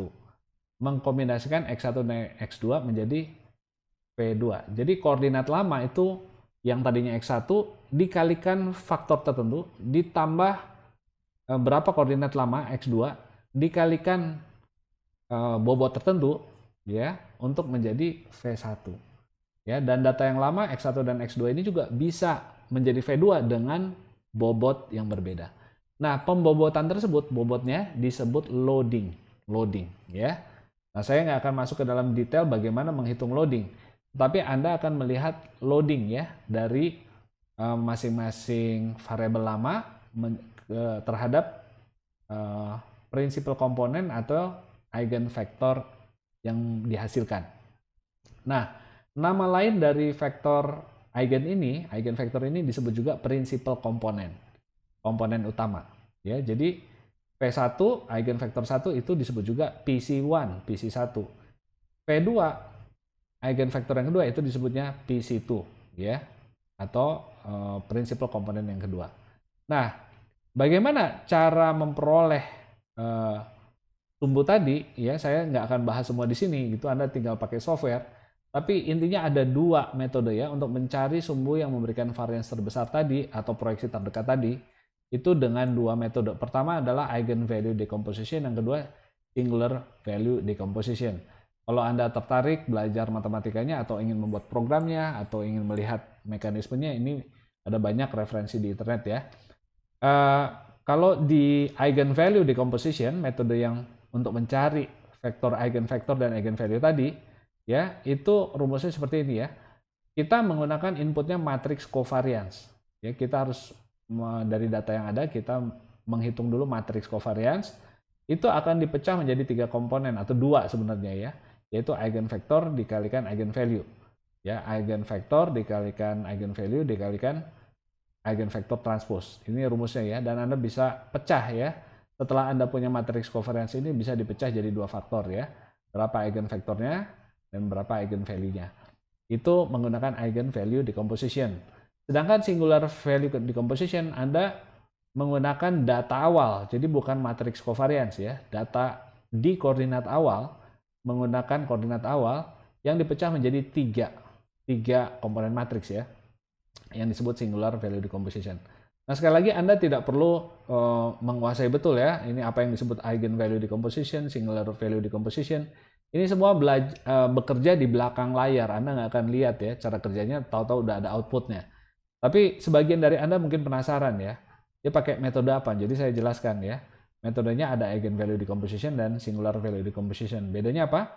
Kalau eigenvalue inputnya dia menggunakan matriks covariance, sedangkan di sini matriks X yaitu matriks data awalnya ya, dimana akan dipecah menjadi tiga komponen ya, tiga matriks ya. Matriks data awal itu akan dibuat menjadi hasil perkalian dari tiga matriks U, matriks sigma atau singular value, dan matriks VT ini ya. Nah, jadi kalau Anda lihat di sini, ini ada kaitannya antara yang di sini dan sini, di mana yang disebut dengan eigenvalue D ini adalah kuadrat dari singular value. Ya, jadi singular value ini adalah akar kuadrat dari eigenvalue. Seperti itu ya. Nah, detailnya tentu Anda bisa pelajari kalau Anda tertarik. Tapi ini pemanfaatannya banyak sekali. Kalau Anda pernah menggunakan Spotify gitu ya, bagaimana dia bisa merekomendasikan lagu-lagu yang kira-kira cocok ya, atau film di Netflix yang cocok dengan selera kita, dia menggunakan metode SVD ini ya, singular value decomposition. Jadi dia melihat ya film-film yang ditonton oleh banyak orang, kira-kira orang yang menyenangi film A ini punya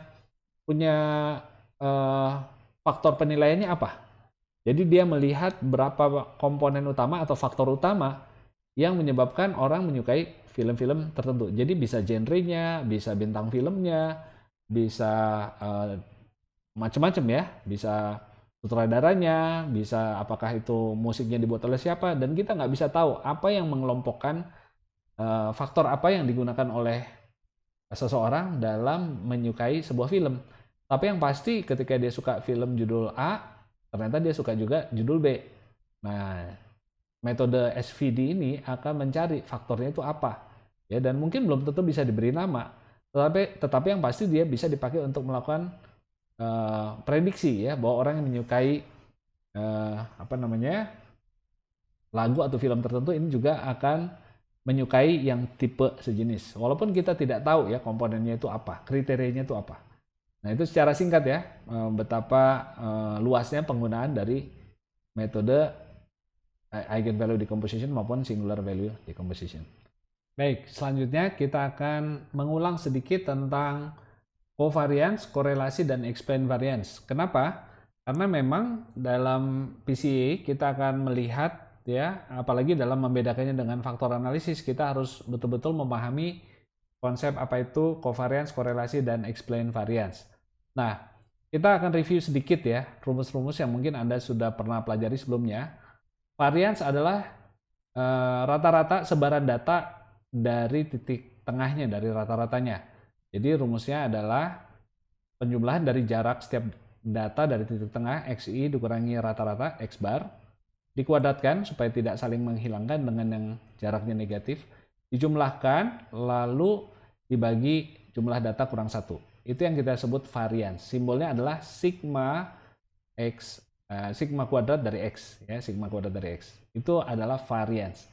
Tentunya standar deviasi mungkin Anda masih ingat, itu adalah akar kuadrat dari variance, yaitu simbolnya adalah sigma X. Kemudian covariance ini adalah mengukur seberapa dua variabel itu bergerak bersamaan, ya, seberapa mereka berkaitan atau tidak. Rumusnya adalah berapa jarak X dari rata-rata dikalikan jarak Y dari rata-rata Y, ya, kemudian itu dikalikan untuk setiap titik, dikalikan ya, titik yang pertama berapa jarak X-nya dari rata-rata X, berapa Y-nya dari rata-rata Y, itu dikalikan, lalu kita jumlahkan semua, dibagi dengan jumlah data.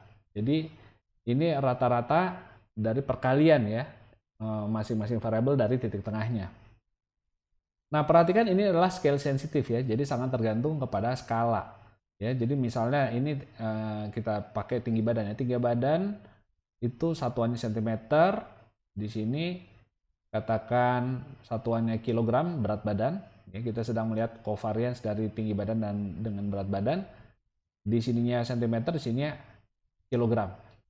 Maka angkanya ini adalah satuannya cm kilogram. Nah, ini akan sangat sensitif terhadap skala. Kalau di sini misalnya kita pakai meter, maka angkanya jadi kecil ya. Tinggi badan diukur dalam meter kan jadi 1/100-nya dibandingkan kalau kita menggunakan cm. Jadi angkanya nanti akan sangat terpengaruh. Di sini pakai satuan apa? Kalau di sini saya pakai gram, di sini saya pakai pound, ya berat badan tapi pakai pound, ini akan beda lagi angkanya. Ya, jadi kurang informatif covariance. Walaupun dia akan menunjukkan keterkaitan keduanya. Ya. Kemudian ada yang kita sebut korelasi.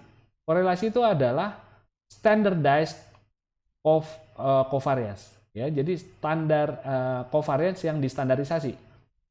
Jadi caranya bagaimana supaya menjadi independen, tidak tergantung lagi terhadap skala, yaitu kita melihat covariance di atas, kita bagi dengan standar deviasi masing-masing. Jadi covariance X dengan Y dibagi standar deviasi X dibagi standar deviasi Y. Nah, jadi ini kalau di atas tadi kilogram sentimeter ya, sentimeter kilogram, dibagi standar deviasi X yang tinggi badan adalah sentimeter, berarti sentimeter dibagi sentimeter hilang, kilogram dibagi kilogram juga hilang. Jadi ini satuan, tidak ada satuannya ya. Rho XY, korelasi yang simbolnya adalah Rho XY, ini adalah standardized covariance. Ya, covariance dibagi standar deviasi masing-masing. Nah, ini seperti itu. Lalu terakhir ada yang kita sebut dengan explain variance. Ya, itu adalah R square. Ini sama dengan rho square dikuadratkan ya. Jadi rho square atau rho kuadrat. Rho kuadrat itu sama dengan R square ya. Itu adalah jumlah variance X yang bisa dijelaskan oleh variance Y. Saya akan berikan dengan contoh ya supaya jelas apa itu R square ya. Jadi berapa persen, satuannya ini persen ya. Berapa persen variasi X bisa dijelaskan oleh variasi Y. Atau sebaliknya, berapa variasi Y yang bisa dijelaskan oleh variasi X. Sama saja ya, rho XY dengan rho YX itu sama persis. Kalau Anda lihat di sini juga nggak ada bedanya ya. Rho XY itu sama dengan rho YX ya. Nah, jadi kalau lihat di sini untuk memberikan penjelasan tentang standardized covariance, ini sebaiknya Anda ingat ya, korelasi itu adalah standardized covariance. Rumusnya covariance adalah seperti ini, tadi sudah dilihat ya, jarak dari X dibandingkan rata-ratanya, jarak Y dari rata-ratanya untuk setiap titik dikalikan. Begini ya. Nah, sekarang bayangkan kalau Y itu adalah sama dengan X sendiri. Ya, ada variabel kedua Y, tetapi besarnya sama persis dengan X. Nah, maka di sini menjadi X ya, XI kurangi X. Berarti rumusnya ini menjadi XI dikurangi X bar dikalikan XI dikurangi X bar, alias XI kurangi X bar dalam kurung dikuadratkan, dijumlahkan dibagi N-1. Dan itu adalah rumus dari variance, bukan? Nah, kalau Anda lihat di sini variance, XI kurangi X bar dikuadratkan, dijumlahkan dibagi N-1. Ya. Jadi kalau Y-nya sama persis dengan X, ya, jadi covariance X dengan X, ya, karena Y-nya ini kita ganti X, covariance X dengan X itu adalah variance dari X. Ya, karena di sini diganti XI kurangi X bar. Jadi ya rumus XI kurangi X bar dikuadratkan itu adalah XI kurangi X bar kuadrat dibagi N-1 yang di atas dijumlahkan itu adalah rumus dari variance X. Jadi ingat ya, covariance satu variabel dengan variabel itu sendiri kita sebut variance. Nah, kemudian rho XY alias korelasi itu adalah tadi kita sebut standardized covariance. Covariance rumusnya seperti ini, sigma XY seperti di atas ini dibagi standar deviasi sigma X dibagi sigma Y. Dibagi sigma X sigma Y. Sekarang katakan ada satu variabel yang pergerakannya sama persis dengan X. anggap Y itu sama persis angkanya dengan X. Ya, berarti sigma X, Y, covariance X dengan X, kita udah tahu itu adalah variance X. Ya, dibagi sigma X, dibagi sigma X lagi, karena Y-nya sama dengan X ya. Berarti di bawahnya ini adalah sigma X dikalikan sigma S alias sigma X kuadrat, ya, alias variance. Jadi variance dibagi variance sama dengan 1. Jadi korelasi ya antara dua variabel yang paling maksimal itu kan adalah korelasi antara satu variabel dengan dirinya sendiri. Ya, jadi ada satu variabel yang ada kopinya sama persis. Ya, korelasi antara variabel yang pertama dengan yang kedua yang sama persis dengan yang pertama ya tentu perfect, sempurna. Nah, dalam kasus korelasinya sempurna, kita lihat nilainya maksimal 1. Maksimal 1 ya. Jadi kalau covariance angkanya ini bisa besar sekali tergantung satuannya tadi dipakai. Tapi standardized covariance ya yang disebut dengan korelasi itu maksimal 1. Ya, tercapai pada saat kita menghitung korelasi satu variabel dengan dirinya sendiri. Ya, korelasi tinggi badan saya dengan tinggi badan saya ya pasti sempurna. Berapa korelasi yang sempurna itu? 1 maksimal ya. Angkanya 1 dari sini ya. Jadi seperti itu. Nah, jadi kalau covariance itu bisa angkanya dari minus tak terhingga sampai plus tak terhingga yang di atas, korelasi itu paling kecil minus 1 dan paling besar plus 1. Nah, jadi ini semacam koefisien ya, bisa kita lihat ya. Oh, korelasinya antara minus 1 sampai plus 1. Nah, nggak ada korelasi 1,2 itu nggak ada. Ya, karena dalam contoh ini korelasi maksimum dicapai adalah saat kita menghitung korelasi satu variabel dengan variabel itu sendiri dan kita sudah buktikan di sini rumusnya maksimum 1. Nah, ini contoh sebaran datanya ya. Jadi kalau di sini saya punya beberapa contoh ya korelasi. Yang paling kiri adalah korelasi positif sempurna di mana X dengan sumbu Y-nya ini berkorelasi sempurna. Di mana X-nya 5, Y-nya juga 5. X-nya 10, Y-nya juga 10. Nah, itu korelasinya sempurna. Korelasinya sempurna. X-nya 1, Y-nya juga 1. Nah, perhatikan. Kemiringannya tidak harus 45 derajat. Tetapi semua data itu ada di garis ini. Itu artinya korelasi sempurna. Bisa saja X-nya 1, gitu ya. Y-nya 2. X-nya 2, Y-nya 4. X-nya 3, Y-nya 6. Ya, jadi itu membentuk garis lurus sempurna. Yang ke arah kanan atas positif. Itu yang disebut berkorelasi sempurna plus 1. Nah, kalau yang tidak sempurna seperti apa? Contohnya positif tapi tidak sempurna 0,8. Itu gambarnya kira-kira seperti ini. Jadi mungkin X-nya 1, Y-nya 0,9. X-nya 2, Y-nya 2,1. X-nya 3, Y-nya 3,2. X-nya 4, Y-nya 3,8. Jadi hampir-hampir ada di garis. Nah, itu nggak sama persis ya. Jadi nggak bisa kayak formula. Kalau di sini X sama dengan Y atau X sama dengan 2Y itu perfect ya. Bisa dibuat seperti rumus. Sedangkan di sini ada di atas atau di bawahnya. Lumayan dekat dengan garis, tetapi tidak sempurna korelasinya. Kalau korelasinya tambah kecil, kira-kira gambarnya seperti ini ya. Dia tetap positif arahnya. Jadi kalau X-nya semakin besar, Y-nya semakin besar. Itu artinya positif. Ya, hubungannya positif. Nah, ini kita lihat hubungannya tetap positif ya. Kalau X-nya besar, Y-nya besar. X-nya kecil, Y-nya kecil. Jadi hubungannya kita tahu ini positif. Tapi tidak sempurna. Dalam contohnya ini 0,3, agak tersebar. Kalau 0, ini sangat tersebar, nggak ada polanya. Nah, sekarang minus. Kalau minus 0,3 itu artinya pada saat X-nya naik, Y-nya justru turun. Y-nya turun.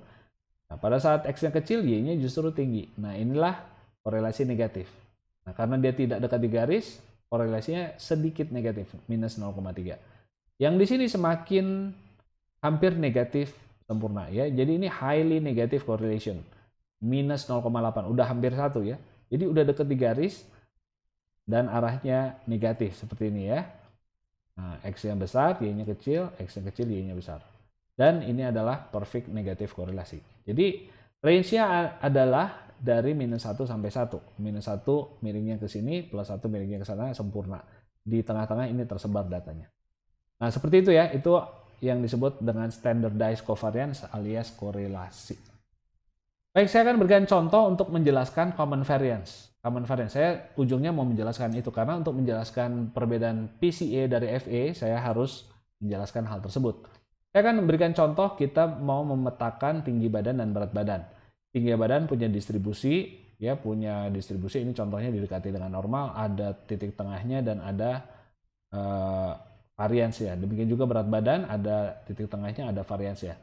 Ini contoh data awalnya, tinggi badannya ada macam-macam, berat badan ada macam-macam. Rata-ratanya tinggi badan 163,2 dihitung dalam cm, berat badan 64,3 dalam kilogram. Variansnya kalau dihitung ini adalah 19,07, ini 58,68. Ya. Kalau Anda lihat ya, satuan di sini sepertinya ini cm kuadrat, karena varians pengukurnya adalah jarak dari tengah dikuadratkan dulu. Di sini juga gitu, ini kilogram kuadrat ya. Nah, jadi covariance keduanya itu adalah ini dikurangi titik tengah dikalikan ini dikurangi rata-rata ini. Jadi 160 dikurangi 163 dikalikan 60 dikurangi 64,3 ya. Terus dijumlahkan dengan 166 dikurang ini dikalikan 67 kurang 64,3 dijumlahkan lagi dengan 158 dikurangi ini dikalikan 55 kurang ini dan seterusnya ya, lalu dibagi n-1, itu yang kita sebut covariance. Kemudian korelasi ngitungnya gimana? Itu adalah covariance dibagi standar deviasi masing-masing ya. Standar deviasi adalah akar kuadrat dari variance, akar kuadrat dari ini. Jadi covariance ini dibagi akar kuadrat ini dibagi akar kuadrat ini, inilah korelasi. 0,97 berarti hampir sempurna ya. Karena tadi kita tahu korelasi adalah standardized covariance, maksimumnya 1. Nah, ini contohnya R square-nya 94,35, itu adalah korelasi dikuadratkan. 0,97 dikuadratkan itu adalah 94,35%. Jadi hampir sempurna menjelaskan ya. Saya akan buat secara grafis ya, gambarnya nggak terpisah seperti ini, tinggi badan sendiri, tinggi sendiri, berat badan sendiri. Saya buat dalam plot scatter ya, scatter plot, di mana sekarang tinggi badan ke kanan, berat badan ke atas, saya plot data-data tadi. Ya, secara visual ini sudah hampir garis lurus ya. Jadi kita tahu korelasinya harusnya memang sempurna, hampir sempurna. Nah, kalau kita lihat tinggi badan, tadi kita tahu tingginya adalah berkisar dari 156 sampai hampir 172 mungkin ya di sini ya. Dari 170-an, rata-ratanya 163,2. Ini rata-ratanya 163 ya. Itu rata-ratanya. Lalu berat badan itu sebarannya dari sini ya, 50-an sampai 80 kilo dengan rata-rata di sini. Kita lihat ya, berat badan tadi rata-ratanya 64,3, sebarannya dari 53 sampai 75 ya, yang paling 76 yang paling tinggi. Jadi kalau kita lihat di gambar ini, berat badan paling tinggi itu 76, ini yang 50-an tadi, dan rata-ratanya tadi adalah berapa tadi? 64 ya, 64,3. Nah, gitu ya. Jadi tebar, rata-rata tinggi di sini, rata-rata berat badan di sana. Rata-rata. Nah, kalau kita mau menghitung varians ya dari tinggi badan, itu sebenarnya kita menghitung jarak dari sini ke rata-rata tinggi badan. Ya, kita mau menghitung varians dari tinggi badan. Jadi lihat dari masing-masing titik, jaraknya dari titik tengah, ya, terus itu dikuadratkan dibagi n-1. Itu yang kita sebut varians tinggi. Jadi sebaran sepanjang tinggi badan ini kita lihat cukup besar ya sebarannya dari sini sampai sini. Ya, dan itu angka varians adalah menghitungnya dengan TI kurang P bar kuadratkan. Jadi ini semua masing-masing titik diukur dari titik tengahnya, dicari jaraknya, dikuadratkan. Demikian juga untuk berat badan, kita bisa ukur yang sama. Variansi berat adalah BI titik masing-masing ya. Contohnya titik ini dikurangi dengan rata-rata beratnya di sini, ya. Kemudian titik ini dikurangi di sini, titik ini dikurangi di sini, ya. Tentunya dikuadratkan dulu masing-masing dan dijumlahkan. Itu adalah varians sepanjang sumbu berat badan ini. Nah, kalau dilihat dengan skala seperti ini, mungkin sebaran sepanjang berat badan ini nggak terlalu banyak, tapi tinggi badan cukup lebar. Tapi tentu ini dengan cara penyajian data seperti ini ya. Nah, ini belum menjelaskan apakah korelasinya baik apa tidak. Kita baru mengukur variance. Nah, sekarang kita akan lihat apa itu covariance. Nah, covariance itu sebenarnya kita adalah melihat jarak titik ini dari T bar yang di sini dikalikan BI dikurangi B bar, dikalikan jarak antara titik ini ke titik asalnya, ya BI dikurangi B bar, rata-rata tinggi ya. Nah, kalau kita kalikan jarak ini dengan jarak ini, yang biru ini dengan yang kuning, maka kita mendapatkan luas kotak hijau ini, bukan? Ya, kita akan memperoleh luas dari kotak hijau ini. Dan Anda akan lihat bahwa kalau data kita ya ternyata membentuk pola seperti garis lurus, total jumlah kotak ini ya kan ini kan akan kita sum ya, perkalian ini dengan ini. Jadi luasan masing-masing ini yang kita jumlah. Jadi yang di sini luasnya nanti sebesar itu, ditambah yang ini, ditambah yang ini. Luasan-luasan tersebut ya kalau kita lihat ya, kita jumlahkan, itu akan luas kalau jaraknya kalau memang polanya itu searah membentuk sebuah garis. Contohnya di sini ya, ketika di sini dari titik tengah ini ya, ini negatif, T-nya negatif ya, titik ini kan tentu di bawah rata-rata, tapi beratnya juga di bawah rata-rata. Jadi di sini angka negatif dikalikan angka negatif, jadi positif lagi ya, jadi ini akan menjadi sebuah kotak lagi. Ya, artinya kalau dia membentuk pola seperti korelasi positif tadi, maka covariance juga positif ya. Jadi seperti itu ya. Jadi covariance itu untuk Anda punya intuisinya itu sebenarnya apa? Seperti perkalian penjumlahan dari box-box ini gitu ya. Tentu ada yang negatif ya. Kalau di sininya positif, tapi di sininya negatif, korelasinya seperti ini, covariance-nya juga akan negatif ya. Seperti itu. Nah, sekarang kita sudah lihat sampai di sana, kita udah ngerti ya, dan kita akan melihat apa itu R square ya, apa itu R square. Jadi sekarang kita lihat kalau Anda buat regresi ya, tentu Anda akan menemukan garis persamaan garis yang bisa memberikan jarak ya, deviasi dari garis yang paling kecil yang disebut least squares ya. Jadi kita lihat jarak dari masing-masing titik dari prediksi yang dihasilkan oleh regresi, yaitu garis putus-putus ini. Itu kan prediksi ya yang dihasilkan oleh regresi. Jadi untuk tinggi 166 berapa prediksi berat badannya? Ya ada di garis putus-putus ini. Untuk tinggi 168 berapa prediksi tinggi badannya? Ada di garis putus-putus ini. Ini adalah persamaan garis regresinya ya. Nah, garis regresi ini ditemukan dengan cara ya mencari jarak ya titik ini ya, penjumlah titik ini, penjumlahan kuadrat dari jarak masing-masing ke garis regresinya ya, ke garis prediksinya. Kita cari yang minimum, makanya disebutnya pendekatannya minimum least square ya. Least artinya yang paling kecil, square adalah jarak dari titik ini ke prediksinya.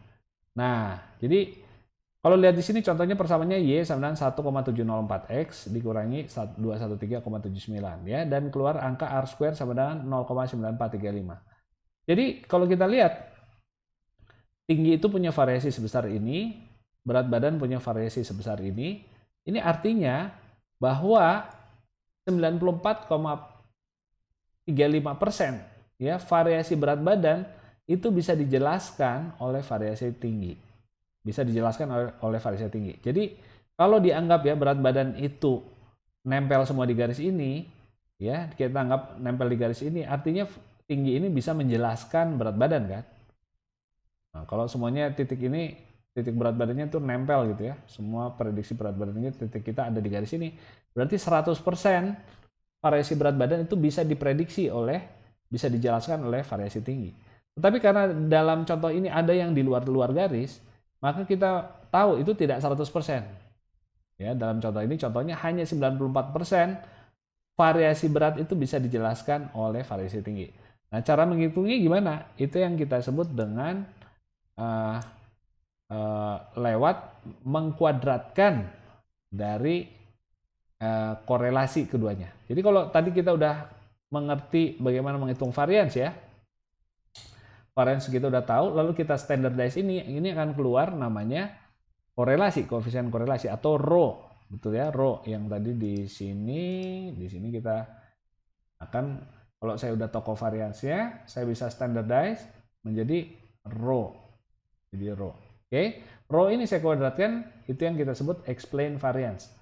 Jadi dalam contoh tadi tinggi badan, rho-nya tadi bisa dihitung ya. Anda tahu cara menghitung rho-nya dengan metode seperti tadi, covariance-nya dihitung dulu, terus dibagi angka ini, covariance ini dibagi dengan deviasi tinggi, dibagi dengan deviasi berat, itulah rho. Kemudian rho-nya tadi dikuadratkan, ya kita dapat angka 94,35%, begitu ya. Jadi ketika dua variabel itu berkorelasi, ya kita katakan mereka memiliki share atau common variance. Ini perlu diingat ya, ke depan ini akan dipakai terus. Jadi ada variance bersama, variance yang dibagi bersama. Ya, dalam hal ini 94% variasi tinggi ini bisa dijelaskan oleh variasi berat badan. Sebaliknya, ada 94% variasi berat badan yang bisa dijelaskan oleh variasi tinggi. Karena tidak 100%, kalau 100% semuanya ada di garis ini ya. Berarti 100% variasi berat badan bisa dijelaskan oleh variasi tinggi. Sebaliknya juga boleh dibilang ya, 100% variasi tinggi badan bisa dijelaskan oleh variasi berat badan. Tapi dalam kasus ini hanya 94%. Jadi ketika dua variabel berkorelasi, berapakah shared variance ya? Berapakah explain variance ya? Tinggal dikuadratkan, korelasi berapa? Kalau 0,5 ya berarti 0,5 kali 0,5 alias hanya 25% variance variabel yang satu menjelaskan variance variabel yang kedua. Jadi ini bahasanya ya, kalau Anda akan dengar ke depan akan banyak sekali menggunakan istilah ini. Ketika dua variabel berkorelasi, kita katakan mereka punya shared variance. Ya, artinya variance satu variabel bisa dijelaskan, can be explained by the other, bisa dijelaskan oleh variance yang lain. Jadi istilah shared variance, common variance, explain variance itu sama. Besarnya adalah R square atau rho square. Gitu ya. Nah, jadi kalau di sini tadi korelasi tinggi dengan berat badan ya, kalau kita hitung dari covariance adalah 0,9713. Ya, tadi dihitung dengan covariance ya dibagi dengan sigma masing-masing, ternyata dapat angkanya 0,9713 ya.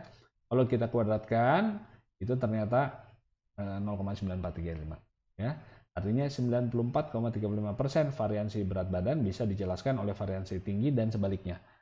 94,35% variasi tinggi badan bisa dijelaskan oleh variansi berat badan. Jadi begitu ya. Nah, kalau kita lihat tadi berarti tidak 100% dari seluruh varians berat badan ini bisa dijelaskan oleh tinggi. Itu sebabnya kita melihat diagram gini. Kalau berat badan tadi punya variasi total sebesar ini ya, variasi berat badan tadi kan sebesar ini. Ya, variasi berat badan itu sebesar ini dikuadratkan ya, variasinya. Itu ada yang di-share ya, bisa dijelaskan oleh tinggi badan, ada yang tidak bisa. Bagian yang bisa dijelaskan itu disebutnya common variance ya, atau explain variance. Jadi ini dalam contoh tadi ini adalah bagian dari total variansi berat badan ya, sepanjang ini, total variasi berat badan sepanjang itu yang tadi di sini ya, besar ini, yang bisa dijelaskan oleh tinggi badan. Itu yang kita sebut common variance atau explain variance. Sisanya ini kita sebut unique variance. Ini adalah pengukuran berat badan atau variasi berat badan yang nggak ada hubungannya sama tinggi badan. Itu kita sebutnya unique variance. Betul-betul ya, walaupun ada dua orang yang tinggi badannya sama persis, berat badannya kan bisa saja beda. Ya, nggak ada hubungan sama tinggi badan. Nah, kenapa bisa begitu? Itu yang kita sebut unique variance. Itu adalah variansi unik dari berat badan yang nggak ada kaitannya dengan berat badan. Ya, jadi dua orang kan bisa aja tingginya sama persis tapi beratnya kok beda. Nah, perbedaannya itu yang kita sebut unique variance.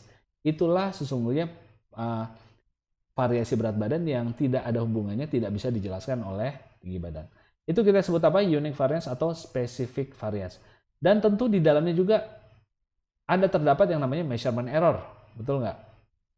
Ya, memang berat badan ada yang bervariasi tidak terkait tinggi badan.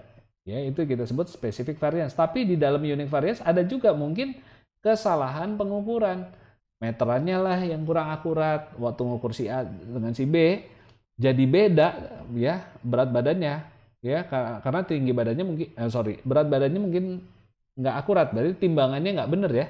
Waktu si A dan si B menimbang berat badan, mungkin yang satu mesinnya lagi nggak akurat gitu ya, sehingga walaupun katakan harusnya tinggi badan dan berat badan mereka sama persis, bisa saja terjadi variasi karena pengukurannya nggak benar, pengukuran si berat badannya nggak benar ya, karena timbangannya bervariasi ya, nggak konstan, nggak stabil, nggak reliable istilahnya ya. Nah, jadi itu menghasilkan measurement error yang tentu menjadi komponen dari unique variance yang tidak dijelaskan oleh tinggi badan. Jadi ini mohon dipahami ya, common variance ini adalah R square atau rho square, ini yang bisa di-explain oleh variabel satunya, sedangkan yang unik yang nggak bisa dijelaskan oleh variabel lainnya, kita sebut itu specific variance, dalam contoh ini spesifik untuk berat badan, dan di dalamnya juga mengandung ada measurement error dari pengukuran berat badan yang kadang-kadang memang bervariasi.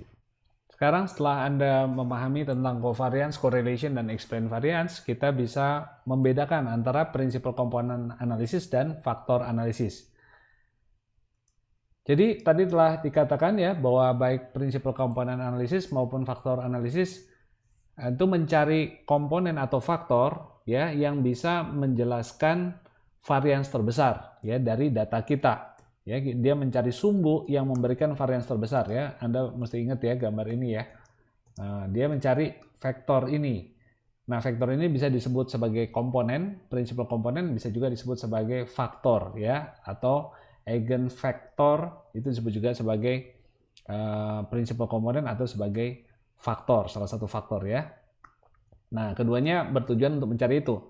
Nah, bedanya di mana nih? Sekarang kita tahu bahwa setiap pengukuran itu punya varians, ya, kita punya varians dan kita akan mencari dua komponen, komponen 1, komponen 2 ya, yang bisa menjelaskan varians dengan maksimal ya, menjelaskan varians yang maksimal.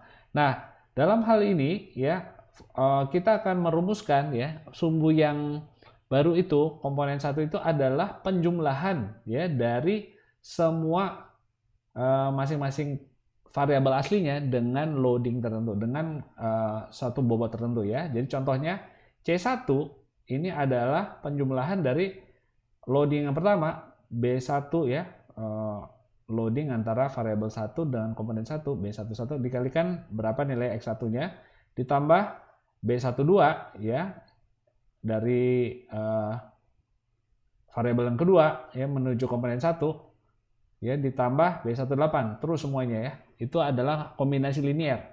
Ya, jadi berapa loading terhadap komponen 1 dari variabel ke-8, ya, itu dijumlahkan semua. C2 juga sama ya, C2 itu adalah something dikalikan X1 ditambah something dikalikan X2 ditambah something dikalikan X3 dan seterusnya sampai X8 ya, dan ini adalah loading masing-masing ya. Tentunya loading yang terhadap komponen 2 tidak sama dengan loading terhadap komponen 1 ya. Ini akan berbeda begitu. Nah, jadi itu yang terjadi ya. Komponen 1 adalah kombinasi linear dari seluruh variabel aslinya gitu ya. Nah, jadi kalau kita punya varians di sini ya, X1 itu punya varians, X2 punya varians, X3 punya varians. Kalau contohnya tadi ini tinggi badan, berat badan, ya beda-beda ya. Itu punya varians masing-masing, ya. Nah, melihat rumus ini, maka kalau di sini bervariasi, punya varians tertentu, maka C1 akan menyerap semua variasi yang ada di X1 ya. Termasuk variasi yang X2, termasuk variasi X1, semuanya ini akan masuk variasinya ke dalam C1, bukan? Karena ada rumusnya seperti ini. Artinya seluruh varians ini, total varians dari variabel aslinya itu akan bisa dijelaskan oleh komponen-komponen ini. Ya, oleh komponen-komponennya. Artinya total varians dari variabel asli itulah yang dijelaskan oleh komponen-komponen ini. Sekali lagi ya, jadi total varians ini yang akan terserap atau dijelaskan oleh masing-masing komponen ini. Itu yang terjadi dengan prinsipal komponen analisis. Nah, bagaimana dengan faktor analisis, exploratory faktor analisis? Nah, karena ini faktor analisis bukan komponen ya, kita namakan di sini F1, F2. Di sini panahnya agak beda. Ya, panahnya ke kiri. Kalau di sini tadi ke kanan ya, bahwa komponen 1 itu adalah hasil penjumlahan linier dari masing-masing variabelnya. Sedangkan di sini terbalik. Jadi Anda lihat X1 itu sama dengan something, bobotnya dikalikan F1, ditambah something, dikalikan bobot F2, ditambah ada satu yang nggak dijelasin oleh semua faktor ini. Ya, katakan ini dua-dua ini seharusnya sudah paling maksimal ya. Sebenarnya kalau teorinya kalau Anda punya 8 variabel, maka jumlah maksimal faktornya itu juga ada 8. Ya, katakanlah 8 itu bisa diwakili oleh 2 ini gitu ya. Contohnya saya nggak bikin panjang ke kanan gitu 8. Tapi tetap saja, kalaupun kita kalikan semua 8 tadi, ya X1 ini ada nilainya kan, ini kita ukur di lapangan kan. Ini yang kita ukur di lapangan. Jadi angka yang kita peroleh di lapangan ini tentu ada yang nggak bisa dijelaskan oleh faktor-faktor yang kita definisikan. Ya, yang faktor-faktor yang kita temukan tadi. Ya. Nah, jadi tidak semua varians X1 ini bisa dijelaskan oleh F1, F2 dan seterusnya sampai F8. Ya, karena yang ini kita ukur ada variansnya. Tetapi yang F1, F2 ini kan kita hitung sendiri, berapa F1-nya, berapa F2-nya, gitu ya. Ini yang kita identifikasi dengan faktor analisis. Jadi kalau lihat di sini ada komponen E1 ya. Jadi X1 ini ya, itu sama dengan penjumlahan linear dari semua faktor ini dengan loadingnya gitu ya, dengan bobotnya. Kemudian ditambahkan ada satu komponen yang memang tidak terjelaskan oleh semua faktor yang kita hitung. Karena tentu nggak bisa ya, karena ini kan F1, F2 ini angkanya sama, harus cocok juga ke S2, harus cocok juga ke X3. Ya, persamaan ini juga F1, F1 ini harus nyambung ke X2. Kalau ke bawah ada 8, F1-nya ini sama semua, loadingnya beda, tentu nggak bisa semuanya cocok ya. Ke X1, X2 sampai X8 pasti ada error-errornya. Ya, ada selisih yang nggak bisa dijelaskan oleh semua faktor ini. Nah, artinya apa? Hanya common variance, ya, hanya common variance yang dijelaskan oleh semua faktor ini. Faktor-faktor ini nggak bisa menjelaskan 100% variance masing-masing variabel. Hanya common variance ya. Jadi berapa yang berkorelasi dengan F1 itu dijelaskan oleh F1, berapa yang berkorelasi dengan F2 itu yang dijelaskan oleh F2, berapa yang berkorelasi dengan F3 itu yang dijelaskan. Tentu korelasinya tinggal dikuadratkan tadi ya, explain variance. Berapa persen F1 menjelaskan X1?